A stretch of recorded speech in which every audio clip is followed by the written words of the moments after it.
Welcome back to the Josh Calloway podcast. This is Josh Calloway, state representative in the 10th district here in Kentucky. And I am honored to be your host tonight. I have the two greatest co-hosts that you could possibly have in podcasting. Well, at least one of the greatest. My wife, Angela. We're your only co-host. That's true. That is true. But we're gonna have some more people join us in the near future, so stay tuned. Have some more people that will be engaged in our podcasting, getting the truth out. But glad to have my wife, Angela, and to have Aaron back with us. Aaron, you were out of town last week. Yes, I was laying some flooring in Mississippi, so. We missed you. Thank you. We did miss you. We were able to cover some good topics. We talked a whole lot about who's running the country. Did you even listen to it? I haven't gotten all the way through it yet, but that is one of my favorite topics is conspiracy theories about the government. So. Well, I was going to say, I don't think we ever came to probably a good thing. A topic. Okay. I think we came to the consensus that it should be Angie. Oh, so okay. Gotcha. That's kind of what we thought. Yeah. Better than what's going on right now. So. Probably be a whole lot better than what's going on right now. But she will have to have somebody drive her because she's only allowed to ride in the back seat. Well, that's the thing is that she would fit the role by having a chauffeur. Got it. Okay. Yes. So. All right. Awesome. Exactly. That's awesome. Must be fun to ride in the front seat. It must be. And you're the only one allowed to vote. Yes. Yeah. Okay. Oh, yeah. Only woman allowed to vote. Because my husband is running. Oh. So that gives me special privilege. Gotcha. Oh, yeah. Yeah, that's the way it works. So. Okay. Yeah. All righty. Well. Glad we cleared that up. I'm finding more stuff out about, us every day, I guess. So. Well, this is the neat thing. It's a great topic that we have for this podcast, seeing how we're discussing what you just brought up, because we're going to talk about manhood and fatherhood and what has happened in our nation in regard to men being leaders. And we'll follow up for all of you before you get too outraged that we're not talking about women. We will talk about ladies and mothers and womanhood, and we're going to cover that. But I think it's an important subject for us to talk about. And there's a lot of reasons that it is. But there has definitely been a change over the last several decades in regard to the role of a man. And I think some of it has been by design in society. And I think some of it has maybe crept up on us. It's happened and people haven't really seen what happened, or they lived in a different generation, so they don't know what it used to be like. And there's a lot that's being said in this campaign, the presidential campaign, one of the presidential campaigns, about turning the page, right? And we're not going back. I think they've said that. But there's some principles and some things that I want to go back to, right? That worked, that were effective, that made this country a great country to be a part of. And the greatest generation, there's a lot of times that reference is made to the greatest generation, some of the people that are passing off the scene now. A man in our community passed away today, or they had the funeral today. He was 89 years old, and there's so much history in the mind of an individual like that, but they have seen drastic change in our society. Yeah. And I think, in history, a lot of times when people talk about the greatest generation, they're talking about men that fought in World War II or right around there, maybe Korea. And they saw the most evil, that you could see manifested in like military form in the Nazi machine. It wasn't just driven by technology, even though it was driven by like the main focus of the Nazi leadership was to eliminate all the Jews. That was their main focus. That's what their whole hub and infrastructure was built around, is how to get Jewish people out of those countries that they were conquering and how to take them to internment camps. I mean, there was so much of that our, that would be my great grandfather's generation faced. And it seems like because of the fight that they accomplished against those people and against even the Japanese empire at that time, then it seems like, they procured a peace for a lot of us, and it's like we've just forgotten that there's evil in the world. Yeah. And I think that caused a lot of the degradation of men, especially. And now it's like all the men that are heroes are so, bleh, Doug Emhoff, the redefining masculinity. Oh, the white dudes for Harris, right? I don't know. Have you, Tim Waltz. Have you seen them? I read this story. I was reading this story about a 12-year-old young man that lied to get in the British Army. He fought in one of the bloodiest battles in the war, and his mom ended up sending a birth certificate to the government to demand that they bring him back home. At 12 years old. What you think about that, and think about what has happened. How did we get to where we are today, where a 12-year-old can hardly do anything in and of themselves, or at least a lot of times the parents don't allow that. And there's a lot that's happened in society to where parents are afraid to give their kids the kind of freedom that they had. The riding a bicycle down the road in the city, the community, whatever the case may be. So when do you think that shifted? Well, I think that it has happened over time. I don't think that there's a specific point that it shifted. I think it is something that has happened over time. When you think about the greatest generation, as they refer to themselves, you think about the way that they were raised. A lot of them went through the Great Depression, so they knew what it meant to have nothing. They knew what it meant to have to work for everything that they had. Nobody handed them anything. And then a generation came along that wanted to give their children something that they didn't have, in the sense of, I don't want them to have to struggle like I struggled. I don't want them to have to work the way that I worked. And I think over time, that generation began to produce irresponsible and non-masculine young men. Because you talked about the responsibilities that they would allow them to go by themselves places, or even take a gun into the woods and hunt and do different things at 11 and 12 years old, go fishing, go places without a cell phone, without GPS, and trust they come home and in one piece. And if you look at the 11, 12-year-olds that we have right now, very rare would you come across one that you would trust to do that. Right. Yeah.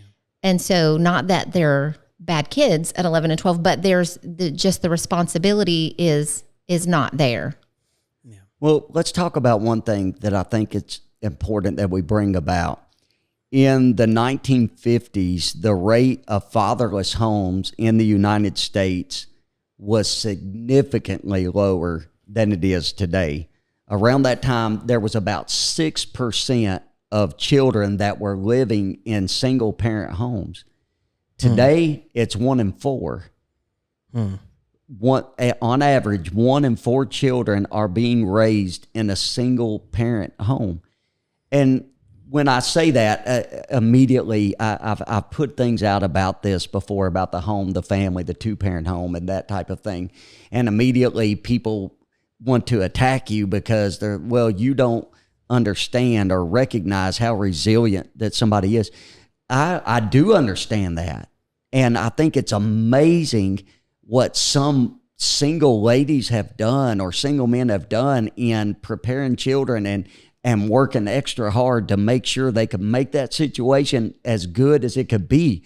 Right. But that doesn't change the fact of what is best.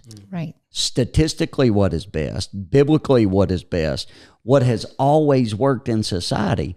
So to say that mom, dad, and child is the best case scenario is not an attack on anyone. Right. But we should be teaching that this is what is best. Yeah. So I think that is one key problem in society. When you think about 1 in 4 children are being raised without a father in the home. Why is that? Where are the fathers? I think we've produced irresponsibility. We have dads that career becomes the most important thing in their life, or moms that career becomes the most important things in their life. We had all types of things happen to where people could get in relationships. Abortion came on the scene. All of those things, they could have relationship, no responsibility with it at all. And because of that, now we have that it's just the accepted thing that it's fine if kids are raised in single parent homes. We have government assistance. We have all of these things that incentivize that. Right. Yeah. And I think percentage wise, then the highest number of single parent homes, especially fatherless homes, are those who are, welfare recipients. That's kind of how it works. So it's hard to tell if the welfare is encouraging that behavior. Right. It's intended originally to be a good thing, because there were so few fatherless homes. It was, and some of them maybe were caused by loss in war or whatever it may be. Then it was intended to be a good thing. But, even things that are intended to be good, if they are allowed to be just ballooned by the government without any accountability or really, a really targeted oversight, then they end up actually causing more social problems than they fix. That's how the government always works, And then on the other point about why men are like they are or why things are like they are in the family, then I most of the time take a little bit more of a different approach, and I think that it's planned. There was a especially in the intellectual spheres, in the colleges and things like that, in the 50s, late 40s, early 50s. Then there were a lot of communists there. You can pretend as if they weren't there, but they were. Yeah. And the things that worked in China and Russia in order to bring about a type of communist government wouldn't work here, because we're a different type of people. And some people will, get upset at you because they'll say, well, that's American exceptionalism or that's some kind of racism, but it has nothing to do with the color of your skin or anything like that. It's the foundation of your country and what we as Americans have always been raised to be, or should be raised to be. And we've always been raised from the time that our country was founded to be independent and free thinkers and inventors and all of these things.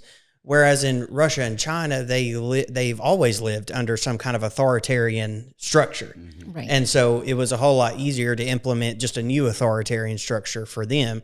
That wouldn't work in America. And so there was all of this philosophy and things that went on in the colleges, and you could dive into all this with different things that you've read about the education system. But the point was that the men of America had to be targeted in order for communism to come about, because they just simply wouldn't take it. They wouldn't do it. They didn't trust the government. Right. And they had seen too much already and knew what it was like in countries across, over in Europe and different places like that. And it became a focus of those who are in the education system to reshape what the American man and American masculinity is. But wouldn't you agree that the attack has always been there? When you think about in the most simplistic terms, a man's role is protector and a provider, right? And so we raise our children, our young men, our boys, with that mentality as protector and provider. And if you go all the way back to Moses in the Bible, right, and the Jewish people that were there, and how that they decided the best way to control the Jewish people was to kill all the male children, right, to throw them into the Nile River. Mm-hmm. And that was exactly what happened. And you know the story of Jochebed, Moses' mother, yes, how she made a provision for him to go into the river. God raised him up to lead the people out of Egypt. But the attack has always been on that leadership, because they are the protectors and the providers in our society. Right. Were you going to say something? No, you're good. You look like you wanted to say something. No. Yeah, and I think, you see kind of two different approaches there. So you have the elimination of men that you're talking about there, And then you have like the reshaping, and that's what I'm talking about has kind of happened since the 50s. Let me tell you a story. So, oh boy, yeah, this is really good. This is about Angela because she understands raising boys. We had 3, and she understood her part in the preparation of raising boys. And I remember my son, I think he was like 11 years old, my oldest son, and he decided he wanted to work for the summer, and he committed to work construction for my brother who had a construction company. And so he went to work the first day. And he was so excited. He was super excited about it. He was getting to go work with his uncle, and he was going to have a great time, and they were going to build a house. And he came home at the end of that day, and he cried the whole evening. It was the worst thing ever. They pushed him hard. They told him, he needed to learn more, all kinds of stuff, and really gave him a hard time, as only family can, right? And so he made the decision that he quit. He was done. Yeah. He wasn't going back to work. So the next morning, she gets up and she's making his lunch for him, and he's saying the whole time, "I'm not going to work," right? And she gets his lunch done, and she walks him to the door, and she opens the door and helps him out the door, hands him his lunch, and locks the door behind him and says, "Go to work," And she really almost created a monster because he goes at it very hard. He loves work and has his own construction company with another individual now. And I've had people that work with him. They're like, "Man, he doesn't have any empathy when somebody is lazy." I'm like, well, it very well could be that he didn't get that when he was growing up. He was pushed, and he was made to do, and to some degree, but understanding that role, understanding that there's going to be a day when he walks out that door that he's going to have his own family, and it's going to be his responsibility. You can't walk back in whining. You can't come back and say, "Well, this is hard." You can't say, "I don't want to work today." Protector and provider, that is your responsibility. Yeah.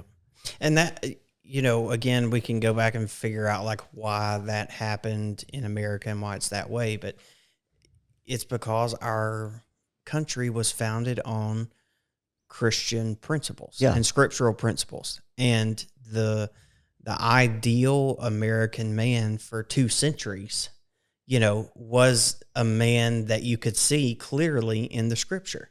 It was somebody that was provider, protector, and I don't know what you want to call the other, but maybe prophet, somebody that was a spiritual leader in their home. I don't think it's an accident at all that the role that men play in the church has disintegrated at the same time as the quality of man in our society has disintegrated. Yeah. That's not been an accident. We were sold this kind of bill of goods, and there were different times. I mean, you could talk about history for ages, right? I love history, but you could talk about the gold rushes and how men were tempted to go out and strike it rich, and how our society kind of degraded in morality and all that stuff. And then we had a revival, and men were refocused to what they were supposed to be: provider, protector, and the spiritual leaders of their home. And then we have, the First World War, and you have the Roaring '20s that come in, and men are drawn away to all of this wealth and all of these things. And then you have a Great Depression, and then a revival in a lot of areas of the country. You could go on and on, but it has always been, God's always been merciful to bring us back to that place where our men realize our job is to be the provider, the protector, and to be the spiritual leaders of our home. Yeah. If we don't do it, nobody else is going to. And that is really ingrained not only into, kind of the psyche of American men and into our culture, but it's also ingrained into our laws. Men are supposed to have the ability to be able to defend their family, to worship freely, to, lead their family to a place that they believe worships the Lord truly, and to protect their home. That's always... That's in our laws, and that's how it should be. Well, 86% of men were in the labor force and the workforce in the 1950s. Mm-hmm. The BLS statistics for 2023 about 66% of men are actually in the labor force. Is that working age men? Is that what? Working age men, yeah, and able-bodied men. Yeah. So it's been a decline in every way. And I think I heard somebody make a statistic the other day that about 70% of young men are not eligible for the military because of some kind of illness or physical problem that they have. Lots of reasons that is, but we understand that mindset of preparation for leadership is absolutely missing in our society. Right. And you see that in government. I see it so often when you look at a slate of candidates for certain positions and you ask yourself the question, like, is this the best we have in our society? Right. You know, where are the leaders? Where are men that are willing to step up, that have been taught to lead? Right. I think you made a comment at a fundraiser the other night, and you've made this comment several times, talking about Nancy Tate, who is a very staunch pro-life conservative in Frankfort from Meade County. And, you know, you've talked a lot about how much courage she has, you know, and she's, you know, maybe 5'2" or 5'3", but has so much courage. And you would think not, you know, my first thought isn't, well, a man should be standing there doing that. That's not what I think. My thought is, where are all the men that are supposed to be standing with her? Yeah. You know what I'm saying? They're all cowards, and she's not. You know, that's that thing that you're talking about whenever you're talking about the slate of candidates or representatives that we have. They're so easily cowed, you know, so easily, you know, one phone call from one of the boosters, buddy, and they're off, they're out the door, you know, and standing for pro-life or whatever it is. You know? Yeah. Well, I think we've seen in society, as far as the mental health of men, a lot of times people want to make reference to that, but there has been a changing in the accepted role of men in society. Right. And they talk about toxic masculinity. If you are a man that leads and you speak out, you speak the truth, you're toxic, you're trying to incite hate and division and all of those things. But what I believe, this is what I believe. I believe that we are in the situation we are in our society, not because of what people want to call the radical right or the crazy left. I think we are in the situation we are in because of passive people who have been silent. And every time over the last couple decades that a man would step up and try to speak the truth, society has been there to punch him in the nose, tell him to get back in your corner, you have no place here. And we have, you're the through problem. you've become the problem and emasculated men. Yeah. And you made a statement just a second ago, where are the men? I've thought about that in this past week. I was going through and thinking about some of the situations that we are dealing with in our society. And one thing that just absolutely blows my mind is the physical transitioning of children, of minors. We were told it wasn't happening in Kentucky. They lied to us. It was going on in Kentucky. We outlawed it in 2023. Right. But we were told it wasn't happening.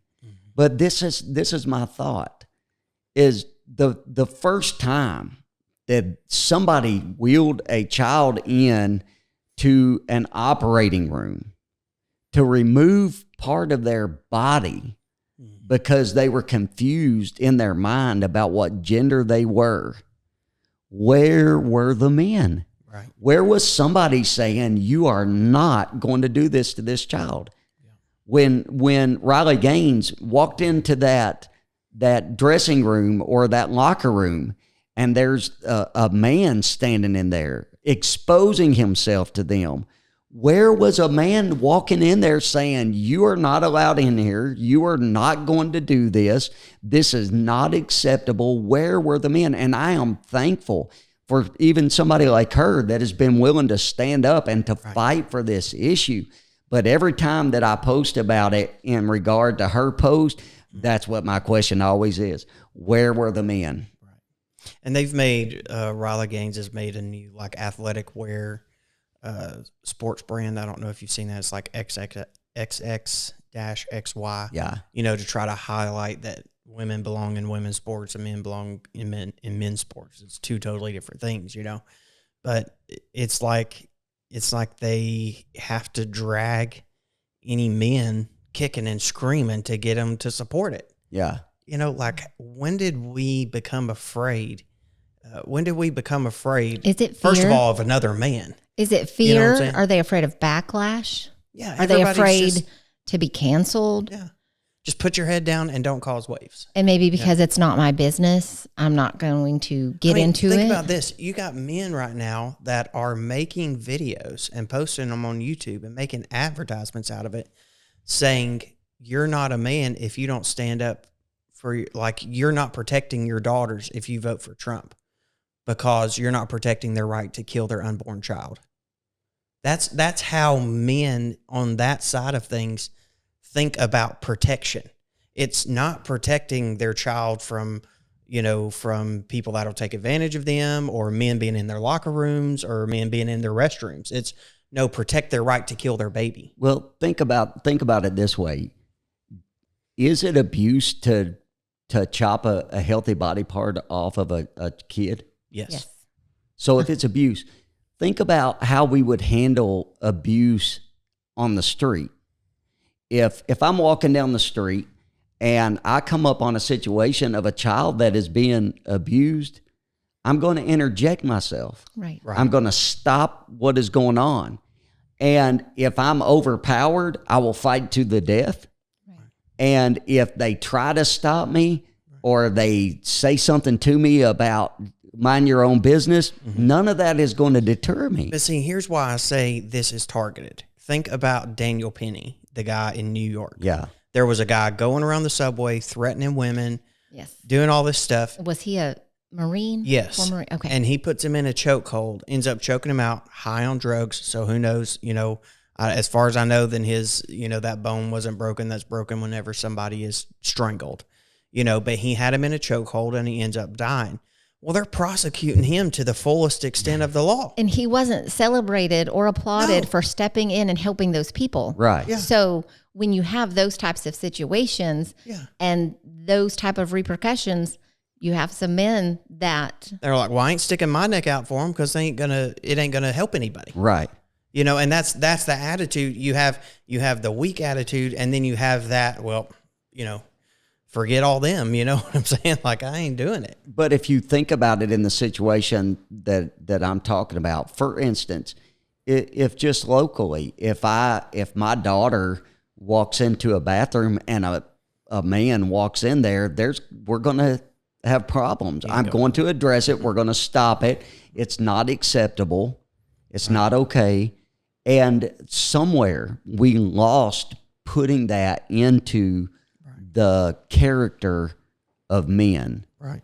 And, you know, we have a teenage daughter and we have a young adult daughter that is married, but what are societal girls looking for in men right now?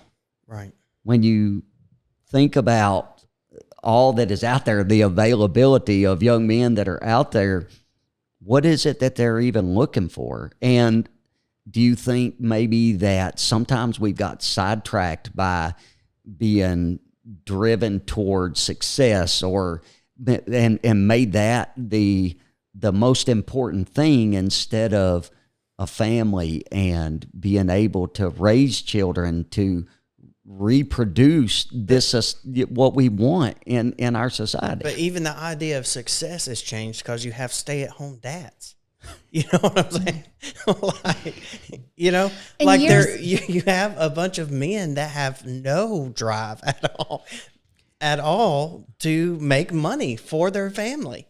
They just want to sit. She does her best to run me off every chance she gets. So I think that girls today really do want a strong man, as far as not physical strength, but that'll vote for Harris, right? somebody that will protect a white dude for Harris. Right. and provide, but they're taught that that's not the right thing. Right. They're taught that you need somebody that is going to show their feelings and be empathetic and do all these things. But from a woman's perspective, I didn't marry him to be his mom. Right.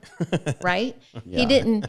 He didn't need another mother. Right. And what they're producing with these young men is somebody that needs Children. a mom. And I had a great mom who pushed me to the limit to make sure that I understood when I got out of the home that there's going to be pressure, Right. and that you have to be able to handle it.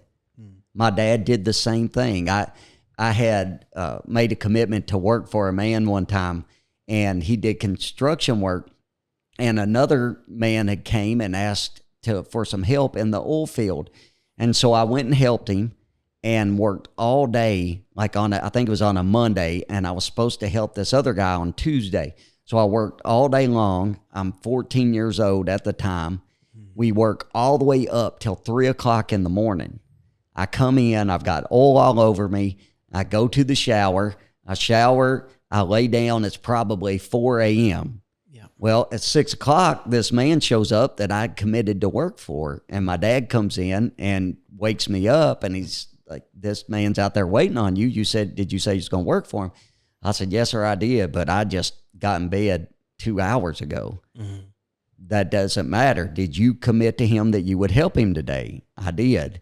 Then you're going to go help him. Yeah. And I did. And it wasn't abuse.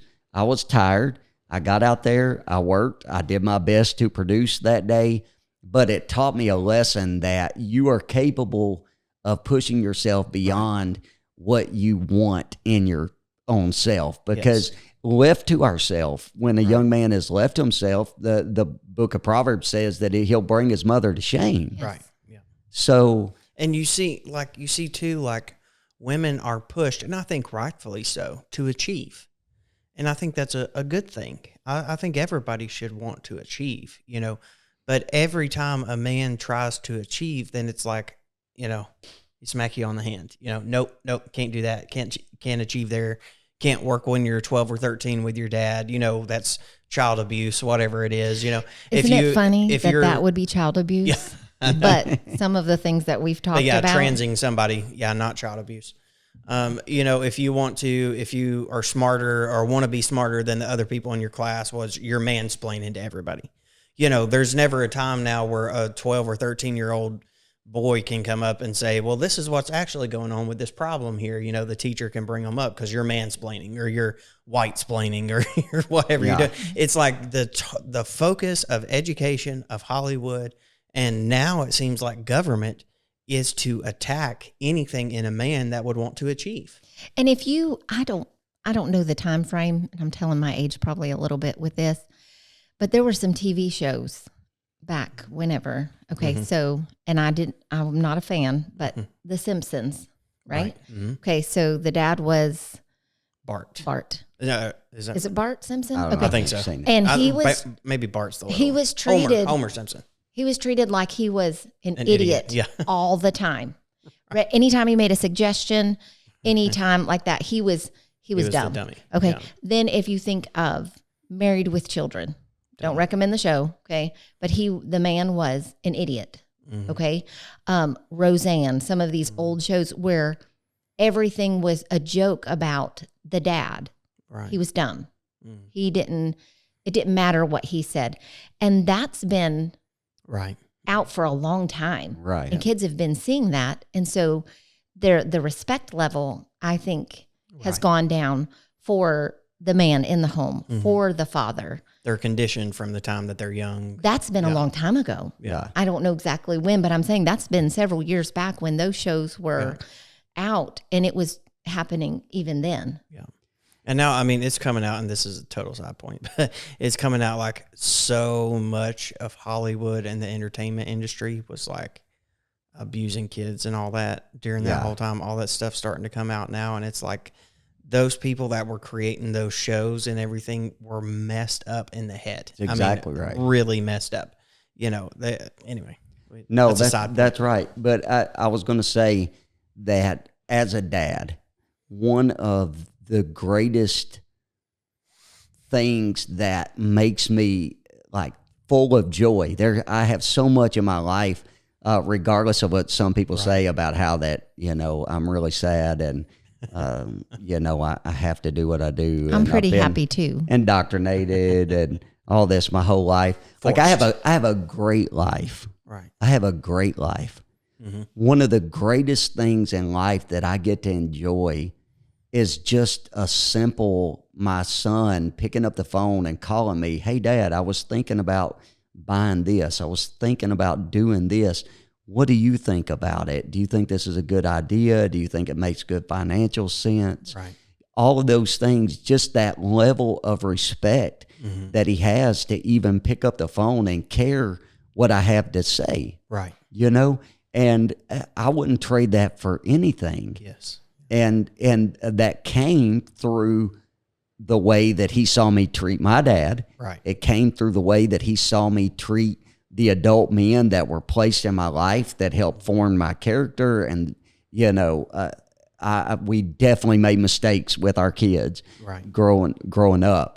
But those things I wouldn't trade for anything. Yeah. It means more than when you think about the way that I have seen kids treat their parents. Right. Yeah. That's what I was just about to say. There, again, one of those targeted things is trying to drive a wedge between children and parents. And it happens. I saw something the other day about school choice, yes on to school choice.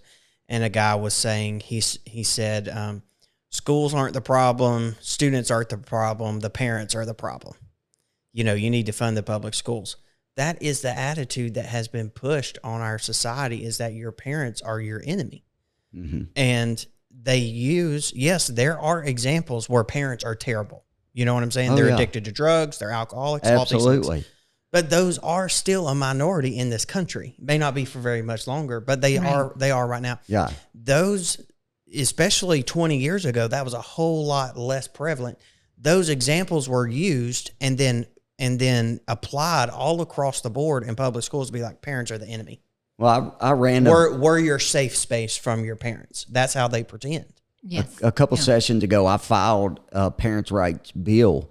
And part of the thing that I was trying to do is to make sure that it was enshrined in the Constitution that parents' rights are a fundamental right. Right. They are a fundamental right. There's no question about it. But making sure that it was in our laws that it is a fundamental right. They have the right to be engaged in every aspect of their child's life. Yes. And they should be. And I think what you were saying earlier is that it is by design, it is by plan to get in the mix of that so that to distance kids from their parents, and the government becomes and that the entity that fills that role. Just think about how Barack Obama and Michelle Obama came out campaigning for Kamala the other day. It's been, I guess, this past week. Then they've come out campaigning.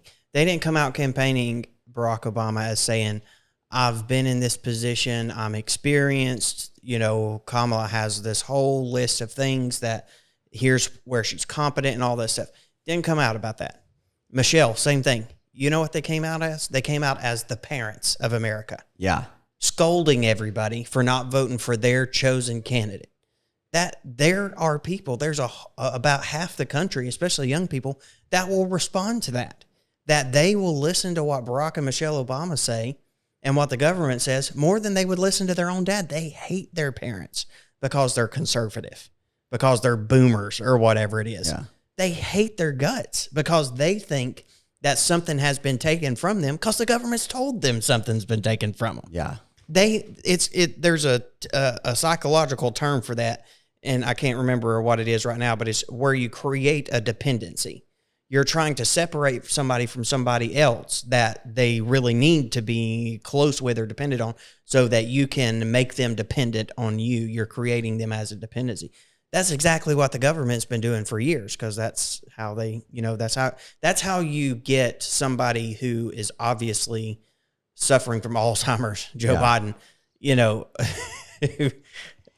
that's how you get somebody like that elected. Yeah. Half the country listened to their parents, which is the government and the media. Mm-hmm. That's who they listened to. They didn't call their dad and be like, hey, do you remember Joe Biden from, 30 years ago when he was, there were all these accusations of shady real estate deals going on, and, he was a racist against Clarence Thomas. They didn't call their parents and asked about that. They just listened to what their dad and mom, the government and the media told them what to do. So let me ask you this question, Angie. What would you suggest to mothers that have young children in the home? And what are things that mothers can be doing in their role to help prepare young men? And we'll talk about that a little bit when we talk about motherhood, but I really want to focus on young ladies when we do that podcast. But as a mother, what would you suggest? When your boys are very young, they have certain things that they're born with. I remember we had 3 right in a row. So none of them are 2 years apart. So right now they are 23, 22, and 20. So they're close together. And I would see that they were aggressive when they were young. That's frowned upon right now. Aggression is not bad, especially if you teach them how to channel that. I remember when they would act like when they were young, if one of them was going to gang up on me or something, and that Jesse or Justin would stand up like, I'm going to protect you, Mom, and they'd puff their little chest out. It's just in them to be that protector, or to fix things. I can fix that, Mom, And so nurturing those things that the society has tried to say is bad. If you're aggressive, that's bad. Right. It's not. If you stand up for what's right, if they're taking up for somebody, that's not bad. Right. But teaching them how to channel that and teaching them to not quit. Right. I did with Jesse, with going to work, I did not let him quit, because they have to learn to see things through, not be lazy. I told them to learn to be valuable. I've always told them that, learn to be valuable. So there's nothing wrong with boys. Yeah. That's what I want women to know. There's nothing wrong with boys, the way that they're made, the attributes that they have. Teach them to channel those things in the right direction. That's what makes a great leader. Right. That's those young men that were in the wars that changed things and stood and did all those things. Think about your average young man today that lives in the basement and plays video games and Tim Waltz. And you know what I'm saying? Does recreational drugs and can't balance their checkbook, or they probably don't even have access to a checkbook. You see what I'm saying? Right. Yeah. That's what we're producing. That they're not going to change anything. They're not going to lead anything. They're not going to do any big decisions. They're not capable. So young men are born with those attributes and foster those and channel those in the right direction. I think even like the Bible says, we're born foolish. But we are born with some kind of natural tendencies, like what you're talking about. Mm-hmm. That's what I say again, is that in order for so many young men to turn out to be lazy, no drive, no ability to protect soy boys, whatever you want to call them, in order to become that, they have to be conditioned to be that way. Their natural inclinations have to be suppressed. That's exactly right. That's done all throughout the culture, whether it be, I, as far as I know, y'all didn't let y'all's kids really play video games that much at all. Maybe go over to somebody's house and play every once in a while. But you didn't let them sit. They went outside and they played. That's what I did whenever I was a kid. When I was 10 and 11 years old, we were going out into the woods and playing cowboys and Indians and, making on preacher's property, making a slide, and me and Travis hunting every night with your dad. Raccoon hunting every night, and doing activities that I mean, American men have been doing, and men in general have been doing for thousands of years, and we did a lot of those things recreationally, but, at the same time, you're learning what it means to be a man, not just to be a number in society. Mm-hmm. You're learning what it means to be an individual. And you have to put the effort in as a parent. Yes. To get the results out of your children that you want. Right. And parenting is hard work. Right. And so there are a lot of things now that will babysit your kids for you, such as screen time, different programs, and you need to be instilling those things. So if you're not, and they're in the school system, and if they have a certain ideology there, that's what they're shaping them to be. Yeah. And so the parent definitely needs to have their voice in there. Well, if you think about the floods that just happened through the hurricanes, and at a moment of time, what could be taken away from us to put us into some sort of survival mode? Mm-hmm. Have we trained this generation to survive? If the power grid got hit, if all of a sudden technology didn't work, if the only way that you could eat was that you had to find a way to produce it or to procure it, how would you do that? And instead of waiting for somebody to just hand it to you, to give it to you, or to provide it for you, we have to instill those traits in our young men. We so desperately need leaders in our country. It starts with men being leaders in their home. Right. You be a leader in your home, you become a leader in your community, leaders in your church, and that grows in society, and it produces a strong society. We have a weak society. And that's not a bad thing. Right. If somebody says that the man is the leader in their home, then all of a sudden you are whatever the word is, Unless he makes you ride in the back. Right in the back seat. But that's not a bad thing. Right, riding in the back seat. I'm just sorry. Being a leader. Right.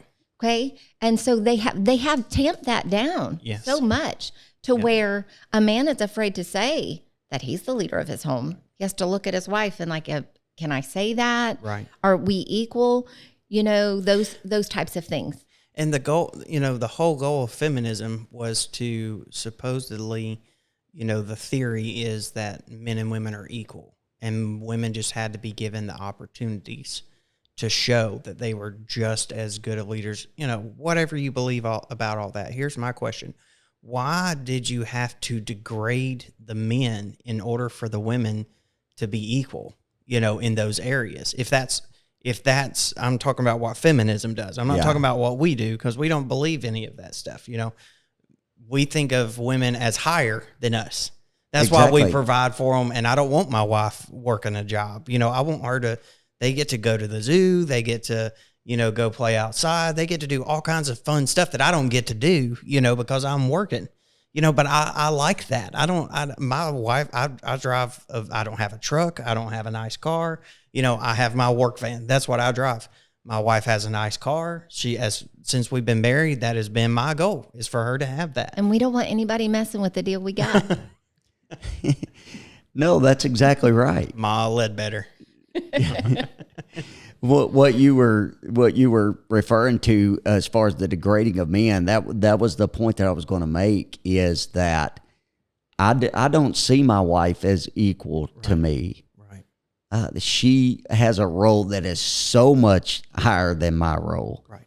The role that she played in our children that I could not play. Right. I couldn't feel that role. I would never try to. But I want to provide for her. I want her to be happy. I want her to enjoy life. And we have had struggles. We have had times that we've wondered, how's this going to work out? Right. And we've got on our knees together and we've prayed. And I have always tried to be that person that says, it's going to be all right. We will find a way. I will find a way to make it work. I'll find a way to fix it. And through that, to give her that comfort that it's going to be okay. Yes. And I don't think that she does want somebody to mess with that for her. No. When I was young living at home, that is what I did. That's the way I trusted my dad. Right. I would, when you're young, you don't think about it. You go tell your dad the problem and then you leave it with him. Mm-hmm. And we are equal in a lot of ways in our marriage. We talk about ideas. We have some lively debates at times. And he doesn't tell me that I can or can't vote or who to vote for. But do you have a license? I do. Okay. All right. But there are times when his role as protector and provider, I'm like, yes, you do that. Right. I need that. Right. There's not anything wrong with that. I'm not less of a person for saying that. Yes. That's what's taught in society, that I shouldn't say that because I am equal to him. But men and women are not equal. Right. Just, in that fight with the trans man hitting the woman in the face, I mean, that should show you that men have, right? It's not funny, but I mean, it's horrible. Where were the men in that? Exactly right. Refereeing. Could you stand by? No. Would you stand by No. in a situation like that? No. So that's the thing. You have to be conditioned, or again, another one of those things like, I'm just getting paid to referee this fight. I'm just putting my head down and I'm going to bet on, because I already know who's going to win. You know what I'm saying? I don't know. Make a little extra money. No, but just imagine if let's just say there was a man refereeing and he said, I'm out. Yeah. And there was a coach there that said, I'm out. Yeah. And before you know it, you have a whole system in society that's looking at this situation, and it ends. It stops. It doesn't happen. It doesn't go forward. Well, no, that's not how it works. You're a sexist if you do that. Oh, yeah. Did you not know that? Yeah, I know that. I mean, that's what I'm not joking. That's what they do. Like they take your job away, dox you all over social media, try to get you to have a divorce and all this stuff. I mean, anything you can imagine, nothing's off limits to them as to how they'll attack you. And so that's why it's more important now than ever, because the evil is so bad, because the enemy is so violent. It's more important now than ever that we actually have strong men to stand up against it. Yes. In the day when we need it most, we have them the least, it seems. Right. We have a purpose crisis among young men. Yeah. They have no purpose. They have no real reason to exist because we have pushed them in a corner, told them to be quiet, keep their mouths shut. This is the role that you need to play in society. Right. And there is nothing that gives purpose outside of God and encompassed with God, with providing for a family and protecting the family and fulfilling that role of leadership for a family. And kids learn by example. A lot of us learn by example, but kids especially, and they're looking at men right now to see how they're going to respond in those situations where you're saying, where's the men, and the men in their life, they're not doing anything. Right. So how are they supposed to be any different? Yeah. How do you break that cycle? Right. I tried to the best of my ability. Josh said we made mistakes when we were parenting our children, but I tried to make sure that my boys became men. Right. And there was nothing wrong with that. Right. And they all work very hard. Yeah. They're all respectful. I taught them, you shake people's hand, you look them in the eye. If somebody comes to shake your hand, you stand up. Mm-hmm. You hold the door open for a lady. And there's not anything wrong with any of that. Right. I tell them to say yes, ma'am, and no, sir. Mm-hmm. And people think that I'm suppressing my kids. You shouldn't have done that. Oh, but I should have let them stay in the basement and still be, watching video games and eating my groceries. I don't think so. No, that's exactly right. We have to be raising men. Right. Because that is the hope for this country. Not that women don't have a role, not that they will not help govern and lead through in situations and areas of society, but it takes both. And I think that is one thing that we have to look at. It disproportionately in other ethnicities, the rate of fatherless homes is even greater.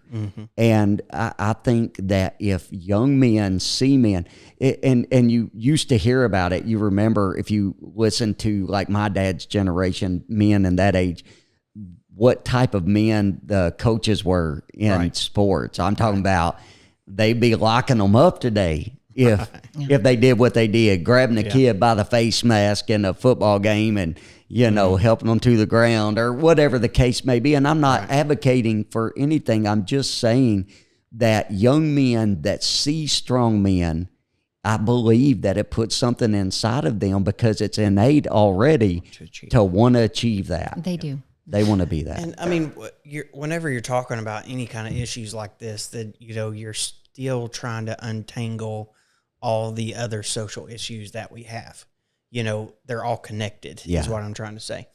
And I think I've seen something that's kind of interesting recently that I can actually relate to, which is, it seems like a lot of people now, whenever they have a kid, then their perspective changes completely. Yeah. Their perspective about their role as a man and the woman's role, her idea about her role, it changes completely. As soon as a mom holds that baby in her arms, all of a sudden things change for her. They do. Yeah. And I know that's people without kids are going to think, and before I was married and had children, then I knew, after we got married and, my wife was pregnant, then I had told her, I said, things are going to be different. I just saw that happen. I just saw that happen. A prominent person, I won't say their name, but somebody that I've known for a little while. I know them prior to marriage. They got married and they had a little baby back 5-6 months ago, maybe 4 months ago, something like that. Totally changed their perspective on life as a whole. Yeah. And this individual, to my knowledge, is not a churchgoer. I wish that they were. I've talked to them about it. But when it just that aspect of the responsibility of life with that child, holding that child, and I've heard them and seen them make multiple statements about it. I never dreamed it was like this. Wow, this is the weightiest thing that I've ever had happen to me in my life, and it does do that. And it removes a lot of the fear that you have of taking on the world. You know what I'm saying? You feel like you can take on the world. One tool that the left uses for a lot of young men is, well, you didn't do everything right in your past, and a lot of the things that they didn't do right in their past are under the influence of leftist, liberal, neo-modernist, morons, right? They were encouraged into practices or told, no, this is a good thing or whatever. And then if they ever decide that, it's right for them to be conservative and to stand up, then their past is going to be used against them. Yeah. But having that family and having those children, you start to realize, that, well, that doesn't matter. I can handle that. Yeah. You have a plan for that. Meaning, if they're going to bring that up, there's other stuff they're going to know about or whatever it is. But that fear that would be there to where you would want to say, well, I'm just going to keep my head down and do my thing. Whenever you have kids and you realize that the world that they're going to grow. I was thinking about this the other day about my daughters. If I were not to stand up and do something for our society, if I were just to sit back and all of us were just to sit back and let things go as they go, they couldn't play sports without a man, beating up on them. Right. They couldn't go into a bathroom and feel safe. Right. And everybody's like, that's not a big issue. It is an issue. It's a major issue. Yeah. They could not grow up and go to college as a conservative and feel safe. Right. They couldn't do that. They couldn't wear anything supporting the Republican Party in any fashion and feel safe. Mm-hmm. They can't play video games of any sort and be safe on there. The predators are everywhere on there. Right. That is not a world I want my daughters to grow up in. Exactly right. And it is my responsibility to do everything that I can to make sure that doesn't happen. That they can, at the very minimum, grow up in a world that is safe for them. Yes. You know, where a world where an illegal immigrant isn't going to pop around the corner and abuse them and kill them. Right. I'm talking about in the blink of an eye, not in New York City. I'm talking about in Springfield, Ohio. And I'm talking about in Louisville, Kentucky. That's what I'm talking about. Right. Yeah. Right. You know, that's where we're living at. Right. You know, who would I be? That's what I'm talking about that fear going away, because there's something bigger than yourself there.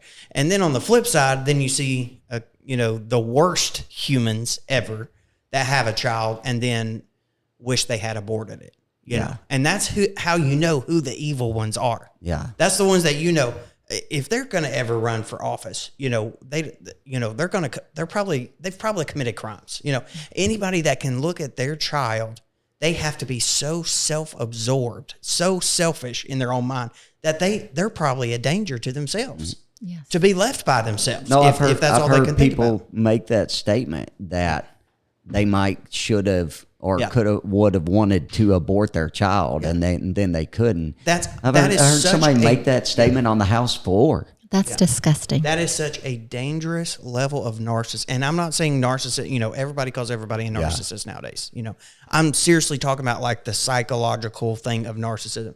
That's such a dangerous level that they are not healthy enough. I'm not saying that they should be locked up. I'm saying they're not healthy enough to interact socially with people in public. Yeah. You know what I'm saying? They're not. That's the type of person that would go up and steal somebody's, you know, Starbucks cup because they didn't want to pay for Starbucks. That's how self-obsessed they are. You know, I mean, it makes no sense. It doesn't make sense because I'm on this side of it, looking at it, knowing my role, knowing how I was raised, knowing how we try to raise our children. And I think it's important, if I had a message to young men, I would tell you to nurture those innate desires and leadership qualities that you have. Right. And parents to nurture that in those young men and hold the door for young ladies. Right. It doesn't matter if somebody makes fun of you about it, do it. Right.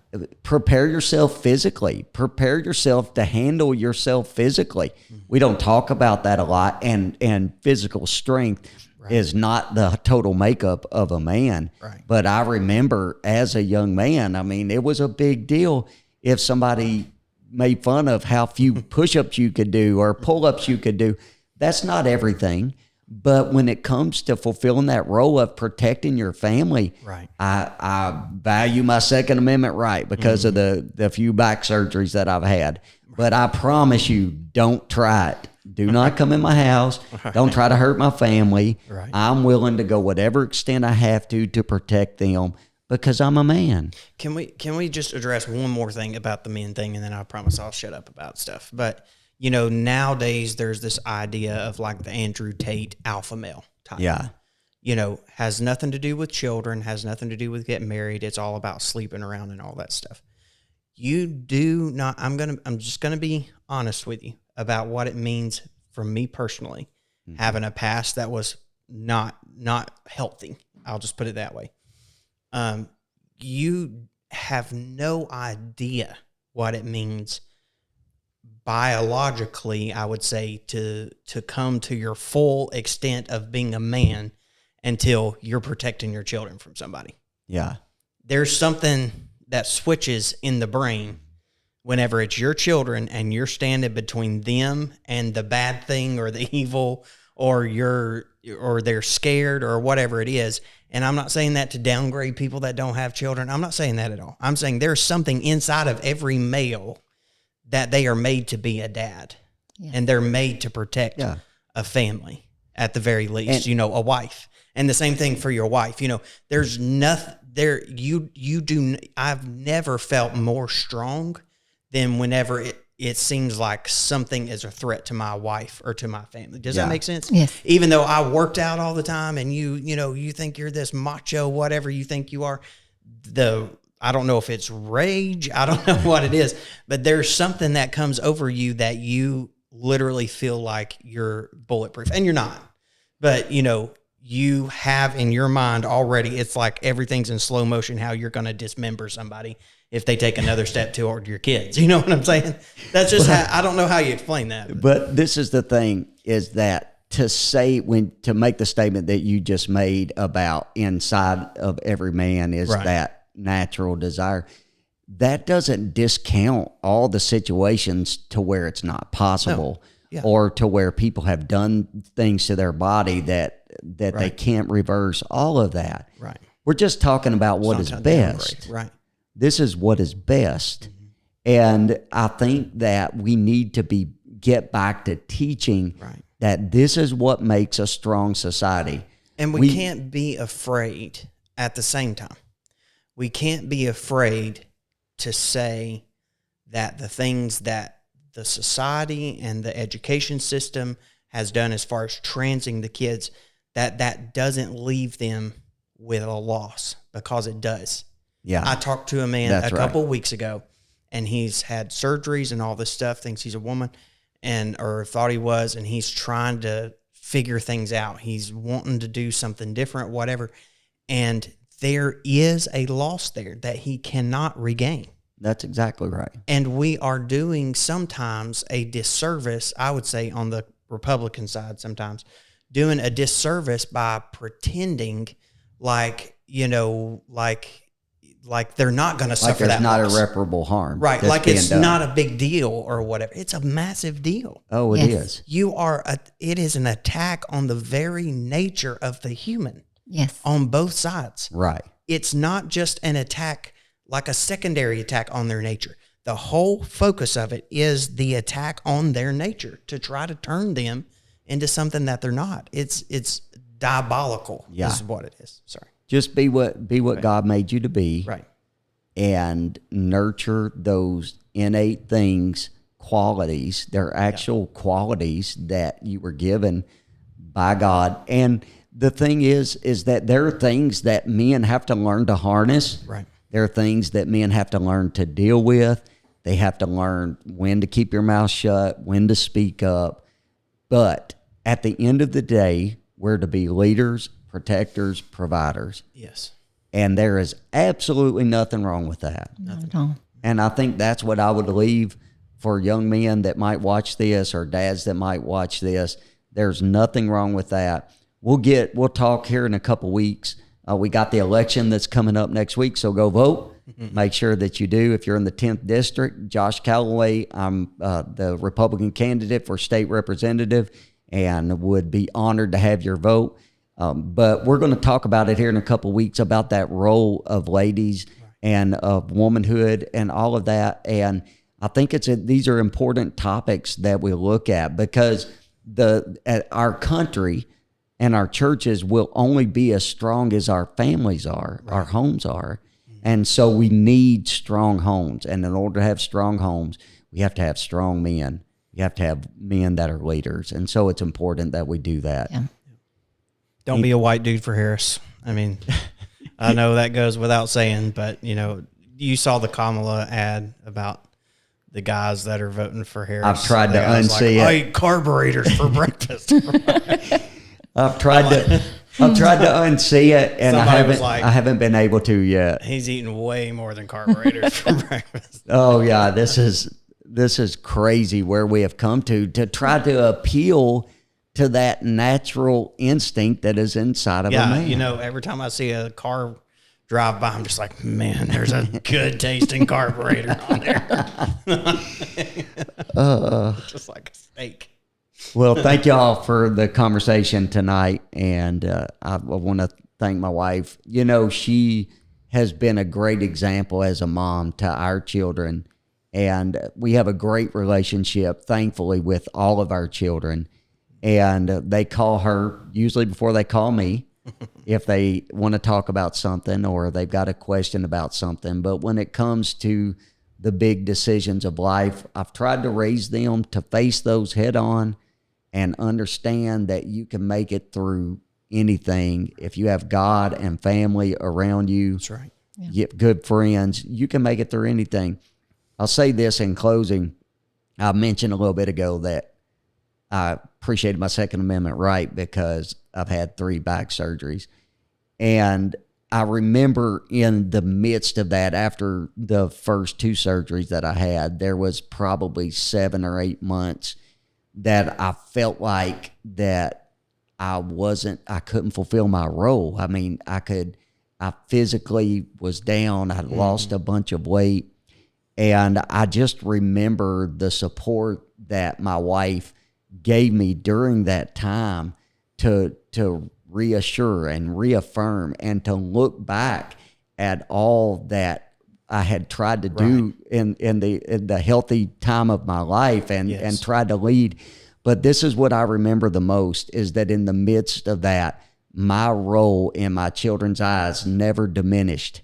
And one of the things that helped me get through it, God, the church family, all of that. But one thing that helped me get through it was knowing that they still saw me as their dad, as that leader, as that person.